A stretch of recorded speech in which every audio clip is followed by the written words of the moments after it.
Hello class, welcome back to my channel commerce in one hand.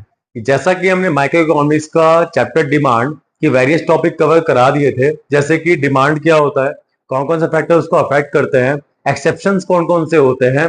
तो आगे हम लोग बढ़ते हैं movement along the demand curve and A shift in demand curve से, मतलब कि डिमांड कर्व में कैसे कैसे चेंजेस आते हैं।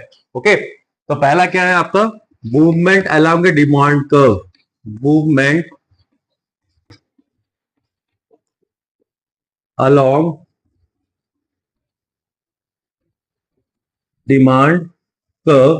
दूसरा क्या है आपका shift in demand curve. Shift in demand curve मतलब डिमांड कर्व क्या होता है हमने बता दिया था। इसमें क्या था, प्राइस और क्वांटिटी डिमांड के बीच में रिलेशन था, जो कि हम लोग जब ग्राफ में प्रेजेंट करेंगे तो एक आपका कर्व क्रिएट होगा, एक लाइन क्रिएट होगा, जो कि डिमांड कर्व कहलाता है। ओके, तो अब हम लोग पढ़ते हैं इसके मूवमेंट्स, मतलब कि कैसे कैसे डिमांड कर्व में मूवमेंट्स आती हैं। ठीक है, तो यहां पे क्या होता है, दो तरह के मूवमेंट आता है। एक होता है अपवर्ड मूवमेंट, एक होता है आपका डाउनवर्ड मूवमेंट। और शिफ्ट कैसा आता है, शिफ्ट दो तरह का आता है, एक होता है राइटवर्ड शिफ्ट, राइटवर्ड शिफ्ट, एक होता है आपका leftward shift, leftward shift. Okay, तो हम लोग उसको जानेंगे deeply with the help of schedule and diagram. तो यहां पे क्या कहना चाह रहा है कि डिमांड कर्व कब अपवर्ड शिफ्ट करेगा, कब डाउनवर्ड शिफ्ट करेगा। जब डिमांड कर्व में एक्सपेंशन होगा, मतलब जब डिमांड बढ़ेगा तब वो डाउनवर्ड शिफ्ट करेगा। जब उसका डिमांड कम होगा तो वो कॉन्ट्रैक्ट करेगा, कॉन्ट्रैक्शन होगा तब वो आपका अपवर्ड शिफ्ट करेगा। ओके, राइटवर्ड शिफ्ट कब करेगा, जब इसका डिमांड बढ़ेगा। डिमांड आपका जब राइज करेगा तब आपका राइटवर्ड शिफ्ट करेगा। जब आपका डिमांड फॉल करेगा, डिमांड जब फॉल करेगा तो आपका ये लेफ्टवर्ड शिफ्ट करेगा। ओके, तो ये मूवमेंट होता क्यों है, मूवमेंट में क्यों होता है, due to change in price, due to change in price of commodity. मतलब कमोडिटी का जब प्राइस चेंज होगा, मतलब उसके प्राइस में चेंजेस आएगा, मतलब बढ़ेगा या फिर घटेगा, उसके वजह से डिमांड कर्व में जो चेंजेस आती हैं उसको कहते हैं हम लोग मूवमेंट अलोंग ए डिमांड कर्व, जिसके वजह से या फिर कॉन्ट्रैक्शन होगा या फिर आपका एक्सपेंशन होगा। दूसरा क्या है, शिफ्ट क्यों होता है, शिफ्ट का रीजन क्या है, due two factor, due two factor other than price, other than price. मतलब कि प्राइस को छोड़ के बाकी जितने फैक्टर्स है, जैसा कि हो गया price of substitute goods, price of complementary goods, taste and preferences, okay, income of the consumer, मतलब ये सब जो अदर फैक्टर्स है अगर वो डिमांड को अफेक्ट करते हैं तो उसमें क्या देखा जाएगा, शिफ्ट देखा जाएगा। ओके, अगर प्राइस की वजह से चेंजेस आ रहा है तो उसको हम लोग बोलेंगे मूवमेंट अलोंग ए डिमांड कर्व, या फिर इसका एक और नाम है चेंज इन क्वांटिटी डिमांडेड। क्या नाम है इसका एक और, चेंज इन क्वांटिटी डिमांडेड। ठीक है, चेंज इन क्वांटिटी डिमांडेड इसी का नाम है। तो यहां पे प्राइस की वजह से जो चेंज आता है उसको बोलते हैं चेंज इन क्वांटिटी डिमांडेड, और जो फैक्टर्स अदर देन प्राइस की वजह से चेंज आता है उसको बोलते हैं शिफ्ट इन डिमांड कर्व। तो हम लोग इसको समझते हैं with the help of schedule and diagram. क्या कहना चाहता है, आपका अपवर्ड कौन कब होगा, जब आपका प्राइस और डिमांड, प्राइस अगर समझ लो प्राइस 20 रुपए था तब डिमांड कितने थे, 200 यूनिट। ओके, जब प्राइस इसका 30 रुपए हो गया तो उसका डिमांड कितना हो गया, 100 यूनिट। मतलब यहां पे देख रहे हैं कि जब प्राइस आपका बढ़ रहा है तो डिमांड आपका घट रहा है, इट मींस डिमांड आपका कॉन्ट्रैक्ट हो रहा है। ओके, तो यहां जो मूवमेंट होगा कैसा होगा, अपवर्ड होगा। तो आपका जो एक्स एक्सिस है, यहां पे आप क्या दिखाओगे, क्वांटिटी डिमांडेड, यहां पे डिमांड शो करोगे, क्वांटिटी डिमांडेड, और आपका जो वाई एक्सिस है यहां पे आप प्राइस शो करोगे। ओके, जब प्राइस 20 था, से प्राइस 20 था तो कितना डिमांड था, 200। मतलब जब प्राइस 20 है तो डिमांड कितना है, 200। मतलब ये ऐसे लाई करेगा। ओके, जब प्राइस 30 हो गया, मींस प्राइस जब 30 हो गया तो आपका डिमांड कितना हो गया? 100, मतलब यहां पे लाई कर रहा है, तो ये ऐसा कुछ लाई करेगा। ओके, तो ये यहां पॉइंट से यहां पॉइंट पे शिफ्ट हो रहा है, तो ये जो लाइन बनेगा, ये जो लाइन बनेगा, ये आपका अपवर्ड मूवमेंट वाला लाइन होगा।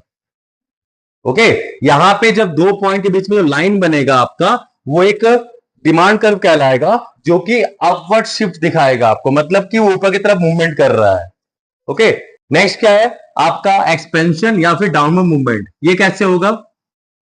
यहां पे प्राइस, यहां पे क्वांटिटी। अगर प्राइस 20 रुपीज था तो डिमांड कितना था? 200। प्राइस जब आपका कम हो गया, मतलब 15 रुपीज हो गया, तो आपका डिमांड हो गया 150। होता है ना, जब प्राइस आपका घट रहा है, जाहिर सी बात है आपका डिमांड बढ़ेगा। सॉरी, 250, डिमांड आपका बढ़ेगा। जब यहां प्राइस कम हो रहा है तो डिमांड जाहिर सी बात है बढ़ेगा। तब आपके ग्राफ में जो चेंजेस देखा जाएगा वो कैसा होगा? एक्सपेंशन का, मतलब डिमांड यहां पे बढ़ रहा है। आपका एक्स एक्सिस में आपका डिमांड है, मतलब क्वांटिटी डिमांडेड, और वाई एक्सिस में आपका क्या है? प्राइस। एक्स एक्सिस में आपका डिमांड है, वाई एक्सिस में क्या है? प्राइस। जब प्राइस 20 था, मतलब जब प्राइस 20 था, डिमांड कितना था? 200। डिमांड कितना था? 200। जब प्राइस 15 हो गया, मतलब जब प्राइस 15 हो गया तो डिमांड कितना हो गया? 250। कितना हो गया?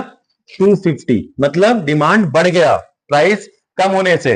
तो इस पॉइंट से इस पॉइंट पे जब डिमांड आपका शिफ्ट हो रहा है, आगे एक्सटेंड कर रहा है, तब क्या कहलाएगा? Expansion of demand curve. मतलब कि डिमांड बढ़ रहा है। क्या हो रहा है? डिमांड बढ़ रहा है यहां पे। तो ये था आपका मूवमेंट अलोंग ए डिमांड कर्व, जहां पे प्राइस की वजह से डिमांड में चेंज देखा जा रहा है। कैसे चेंज? अपवर्ड चेंज या फिर डाउनवर्ड चेंज। ओके, नेक्स्ट क्या आपका? Shift in demand curve. थोड़ा सा स्पेस चाहिए होगा मुझे शिफ्ट के लिए, तो इसको निकालते हैं।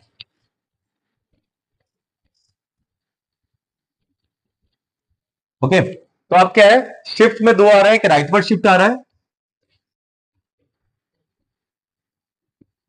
एक क्या आ रहा है आपका? Leftward shift. बहुत इजी है। इसमें क्या है, आपका प्राइस में चेंजेस नहीं आ रहा है, मतलब इसमें शेड्यूल नहीं बनने वाला। ठीक है, इसमें शेड्यूल नहीं बनने वाला, इसमें अदर फैक्टर्स आपके रिएक्ट कर रहे हैं, जैसे कि इनकम बढ़ रहा होगा या इनकम घट रहा होगा, टेस्ट अच्छा फेवरेबल टेस्ट दे रहा है या फिर अनफेवरेबल टेस्ट मिल रहा है आपका। नेक्स्ट क्या है? सब्सिट्यूट गुड्स का प्राइस बढ़ रहा होगा या घट रहा होगा, कॉम्प्लीमेंट्री गुड्स का प्राइस बढ़ रहा होगा या घट रहा होगा, मतलब उसकी वजह से चेंजेस देखे जा रहे हैं डिमांड में, वो आपका शिफ्ट कहलाएगा। तो राइटवर्ड शिफ्ट में क्या होता है? राइटवर्ड शिफ्ट में क्या होता है? यहां भी आपका डिमांड ही आता है, यहां पे आपका प्राइस आता है, जो कि प्राइस एक कांस्टेंट रहेगा, बट डिमांड आपका बढ़ जाएगा। डिमांड आपका बढ़ जाएगा, मतलब यहां से यहां शिफ्ट करेगा, तो डिमांड कर्व जो बनेगा वो ऐसा कुछ बनेगा, मतलब डीडी, डिमांड कर्व डीडी से शिफ्ट हो जाएगा डी1, डी1, मतलब राइटवर्ड शिफ्ट हो जाएगा।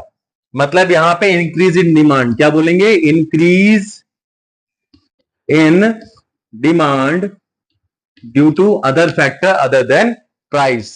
मतलब यहां पे हम लोग प्राइस इसलिए कांस्टेंट रखे हैं क्योंकि शिफ्ट में अदर फैक्टर रिएक्ट करते हैं, प्राइस वहां पे कांस्टेंट रहता है। नेक्स्ट आपका है लेफ्टवर्ड शिफ्ट। तो लेफ्टवर्ड शिफ्ट में क्या होने वाला है? आपका डिमांड कर्व पीछे की तरफ शिफ्ट करेगा। ठीक है, डिमांड कर्व आपका पीछे की तरफ शिफ्ट करने वाला है। यहां भी एक्स एक्सिस में आपका डिमांड ही आने वाला है, और वाई एक्सिस में आपका क्या आएगा? प्राइस, जो कि यहां भी प्राइस कांस्टेंट रहने वाला है, पर डिमांड आपका शिफ्ट करने वाला है इस तरफ से इस तरफ, मतलब डिमांड कम हो रहा है। तो यहां पे जो लाइन क्रिएट होगा ये आपका सेम ऐसा रहेगा, बट आपका लेफ्ट पर शिफ्ट करेगा। यहां पे डिमांड कर्व यहां पे था, वो डी टू में शिफ्ट किया, मतलब यहां पे डिमांड डीडी कर्व था, डीडी से डी1 आ गया। यहां पे डीडी डिमांड कर्व था, वहां पे डी टू आ गया, मतलब बैक साइड शिफ्ट कर रहा है, लेफ्ट पर शिफ्ट कर रहा है। इसको बोलते हैं decrease in demand. Decrease in demand. Okay, इसका रीजन क्या है? अदर फैक्टर्स की वजह से होता है, जैसे कि इनकम घट रहा है कंज्यूमर का, इसलिए डिक्रीज कर रहा है डिमांड। अगर टेस्ट प्रेफरेंस घट रहा है, इसलिए डिक्रीज कर रहा है डिमांड। फ्यूचर में इसका प्राइस आपका बढ़ने वाला है, इसलिए घटने वाला है, इसलिए डिक्रीज कर रहा है डिमांड। ओके, तो ये सब रीजंस है जहां पे आपके डिमांड कर्व में मूवमेंट आएगा, चेंज आएगा, जो कि हमने इस टॉपिक में देख लिया। तो अगर आपको ये टॉपिक्स अच्छे लग रहे हैं, मेरा समझाने का तरीका अच्छा लग रहा है, तो आप जरूर से इसको लाइक करें ताकि मुझे मोटिवेशन मिले और मैं अच्छे वीडियोस आपके लिए ला सकूं। Thank you.